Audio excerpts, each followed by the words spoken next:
Coming up, North Korean nuclear negotiations start to head south. And later, 2020 Democratic hopeful Tom Steyer spoke about candidacy, climate, and coffee while stopping in Iowa City. It looks like the holidays came early for the Hawkeye football team. I'll tell you more. Half the state of Iowa will be spending their Christmas later in sports. And as the Christmas season approaches, chillier weather continues to make its appearance. Stay tuned, I've got more for you in weather. All that and more coming up on this Monday morning edition of DITV News. Don't go anywhere, DITV starts right now.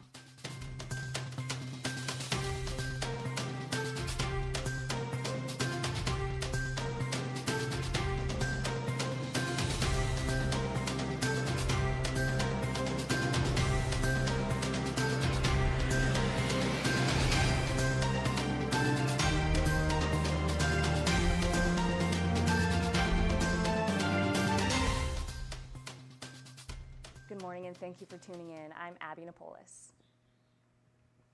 United States relations with North Korea seem to be taking a negative turn. Kim Sung, North Korea's United Nations ambassador, revealed over the weekend that denuclearization is no longer an option between the two governments. Sung blamed the lengthy negotiations on the upcoming election, calling it a, quote, time-saving trick, unquote, by this president. This statement followed a strange message from North Korean officials last week, warning of a mysterious Christmas gift from the foreign country. Many have speculated that this could be some sort of threat, with North Korea continuing to test missile launches into the day on Sunday.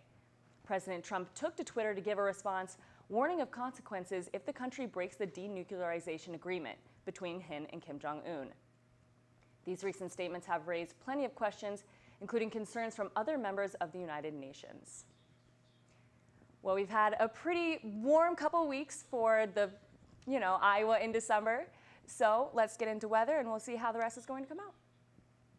This week's forecast expects some showers and chillier temperatures starting off as it begins up towards the end of the week.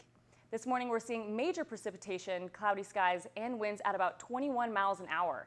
This evening, say goodbye to those showers as it drops to a low of 15 degrees Fahrenheit at winds of about 15 to 25 miles per hour. Tomorrow and Wednesday, wake up expecting a drastic change in temperature as we begin to hit the mid-20s with lows of about 14 to 15 degrees Fahrenheit. Thursday will have partly cloudy skies with a high of 38 and a low of 31. And we approach the weekend on Friday and Saturday. Temperatures will begin to rise just a tad, hitting those low 40s. Unfortunately, it is flu season and we've been seeing lots of colds going around. So remember to keep up with your vitamins, dress accordingly, throw on an extra layer if you need to, and stay warm. Posts of appreciation and remembrance flooded social media this weekend after the unsuspected death of a popular musician. Chicago rapper Jared Higgins, better known by his stage name as Juice WRLD, suffered a seizure early Sunday morning after landing in Chicago. The 21-year-old performer had established a strong fan base throughout 2019, having signed a $3 million record deal earlier this year. Longtime Sesame Street favorite Carol Spinney also passed away on Sunday at the age of 85. Spinney is also known for playing the original Big Bird on the children's show. Sesame Workshop revealed that Spinney has battled with dystonia for the last few years. Fans and co-stars alike are sharing their kind words during these hard times. Democratic hopeful Tom Steyer stopped by Java House to share some coffee and talk some politics.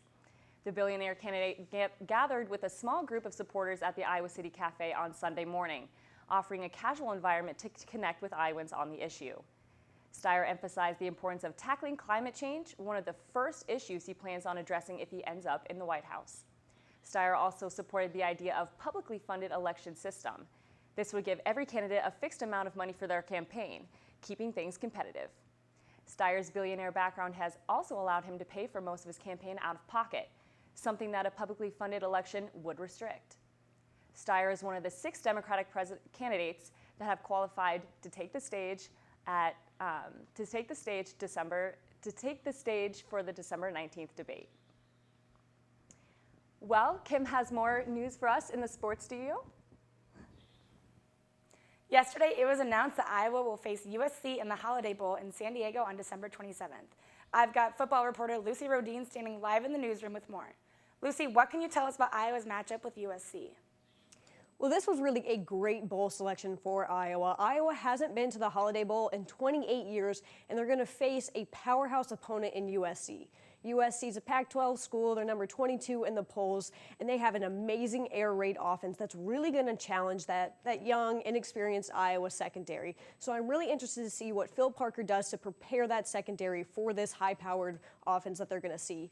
Defense-wise, USC is not as strong as they have been in the past. They gave up about 27 points per game, so Brian Ferentz is really going to get creative with those play calls, and we're going to see a kind of different type of offense from Iowa for this game. But let's hear from Phil Parker on what he's doing to prepare the team going into this bowl game. Really what we're going to be doing is really practicing against Iowa. And we won't really get into the game plan till about 10 days, maybe 9 days before the game, and start preparing and start looking at them and understand what they are and what we have to do. But I think our kids understand that. They have finals to go through here. It's going to be a tough situation for them, but it's just like any other day for them when they have to go to school. They got to go to class, they got exams. And then I think it's once we get out there and focus more on, you know, the game plan completely, it'll be a good time for those guys. Lucy, what were the players' reactions to the bowl announcement? Well, they were so excited. I mean, wouldn't you be excited to go to California, leave this Iowa weather? They're really just ready to play in a bowl game. They're ready to play a premier college football program, one of the most blue blood programs of all time, and they're going to get to do it in beautiful weather. I mean, Amir was asking me yesterday, he was like, Lucy, you got to tell Kirk Ferentz to let me go to the beach. So these guys are excited. They're ready to play a game, but they're ready to have some fun. So let's hear from them on what they're looking forward to in California. I'm excited to get away from this cold weather, to be honest. Just, you know, go out there, experience that sun, chill on the beach, hopefully, and just be able to enjoy it. I'm going to have my family there with me. I don't get to see them too often. So just being able to be around that and, you know, playing a talented school, a great school with a great name, you know, go out there and just do what we do. It'll be, you know, a perfect way to, you know, enjoy Christmas. No better feeling. You know, this is what we were rooting for, you know, in the inside. I mean, we were able to say anything, but this is definitely what we're rooting for, you know, and it's an early scene, so you can celebrate New Year's, celebrate Christmas in California. So there's no better bowl we would have wanted, and, you know, so, and with an opponent like USC, if we get a win, it's a legitimate win. So I definitely think this is the perfect opportunity for us. Now, we didn't get to hear from head coach Kirk Ferentz on this opportunity because he was in Foxborough cheering on his son who plays for the Patriots yesterday, but we will hear from Kirk later this week. Kim, back to you. Thanks, Lucy. Once again, Iowa will face USC December 27th in the Holiday Bowl. The Iowa wrestling team continued their streak of terror as they got the win over the Princeton Tigers. The final score was 30-9 in favor of the Hawks. Princeton stole one from the Hawks at 157 pounds when Quincy Monday upset fourth-ranked Caleb Young. But later in the duel, the Hawks got their revenge when number 3 Jacob Warner beat second-ranked Patrick Bruckey 5-4. Here's what Warner had to say after the match.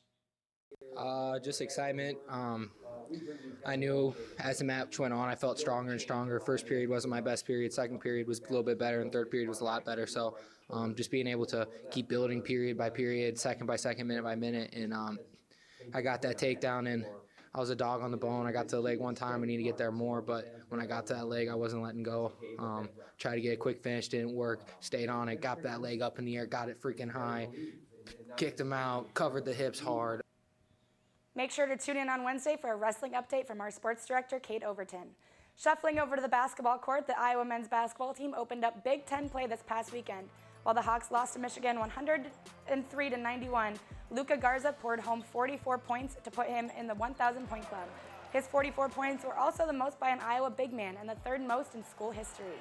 Tonight, the Hawkeyes step back into Carver Hawkeye Arena to take on the Minnesota Golden Gophers to open up their Big Ten home slate. Minnesota is currently 4-4 in the year, but they took on the Big East's best DePaul down to the wire. The game is scheduled to tip off at 7 p.m.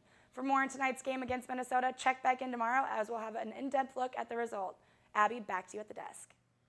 That's all we have for you this Monday morning edition of DITV News. Be sure to head over to dailyiowan.com for all your latest news between Monday and Friday. And if that isn't enough of the Daily Iowan for you, be sure to check out our print edition of the news on stands now. For DITV News, I'm Abby Napolis. Have a great day, Iowa City.